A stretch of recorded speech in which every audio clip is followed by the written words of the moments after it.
Karamihan ng mga batang hindi nakakaumpisa o hindi nakakatapos ng gawain ay hirap na hirap dahil hindi akma ang gawain sa kanilang edad.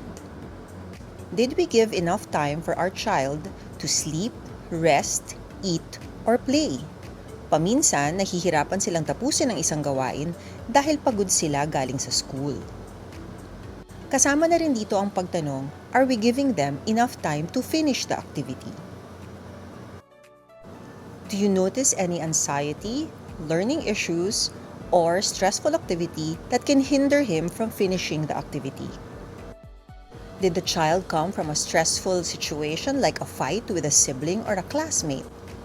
Napapansin niyo bang hindi niya naiintindihan ang gawain o kaya hindi niya alam kung paano ito umpisahan?